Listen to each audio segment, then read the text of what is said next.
family, friends, faculty, staff, administrators, and members of the Board of Trustees. Thank you to Dean Romzak, Provost Bass, and President Kerwin. And of course, congratulations to my fellow graduates, the class of 2017.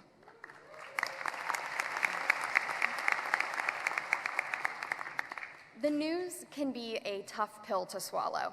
No matter who you are, no matter what you believe, it's hard to open a newspaper or turn on the TV. But if we're being honest here, most of the people in this room just swipe open their phones. But really, it just feels like bad news all the time. It's not just about people in our government or people in governments around the world, it's about us.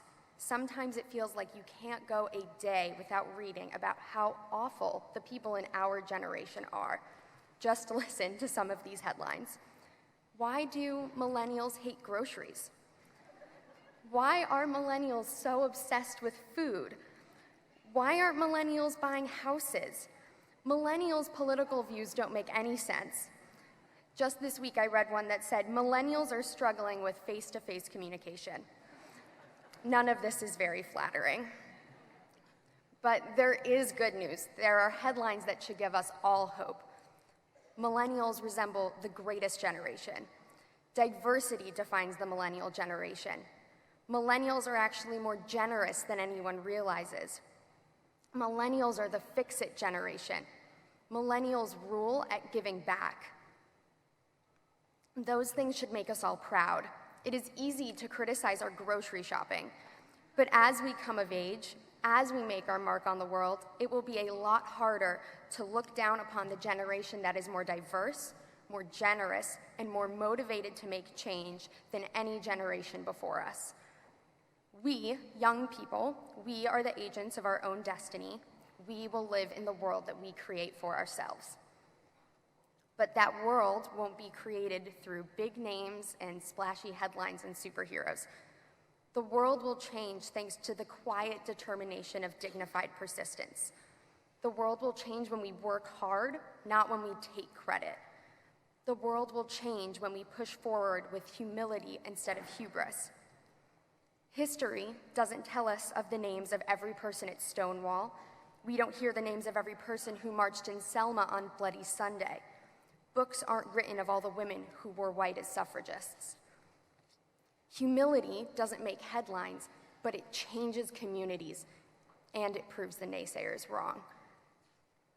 Change won't be glamorous, it won't be easy, and it won't happen quickly, but it has never been more important than right now. As former President Obama once said, change will not come if we wait for some other person or some other time. We are the ones we have been waiting for. We are the change we seek. People who set out to change the world don't do it to get a gold star. They set out to give back to their families, their communities, the people who have come before them, and the people who will come long after. My great-grandfather came to this country from what is now Ukraine.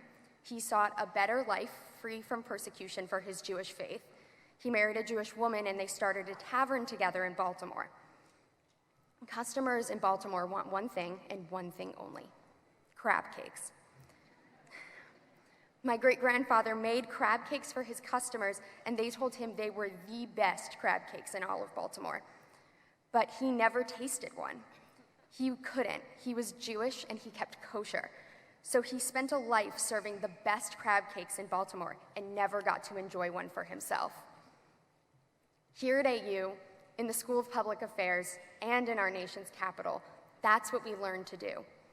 Do things for others that you will never get to benefit from yourself. Give back to honor the people before you. Pay it forward to provide a better future for those who will come. In generations gone by, service could mean small acts of resolve and dedication to your community. For my great-grandfather, it was making the best crab cakes in the city, even when you keep kosher. But for my fellow graduates here today, and our peers across the country, we will work to lift our small acts into change that will touch more people than we can even imagine. Some of us will write policies that make life a little easier. Others will work in government to serve the country. Maybe you will become an academic and produce scholarship that moves the country forward. You could help people run for office and make your community a bit brighter, or run for office yourself. Whatever it is, whatever we do, we won't do it because it looks good. My great-grandfather made good crab cakes because he was serving his customers. We will make change because the sweetest reward any of us could reap isn't a congratulations or a thank you. It's a better world. I cannot wait to see the world that we will all create as graceful yet unsung heroes. Or rather, the crab cakes we, the class of 2017, can all make together.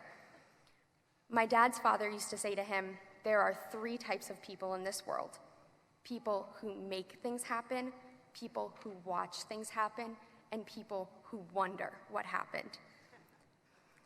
But as I look around today at all of you, my fellow graduates, I only see people who make things happen.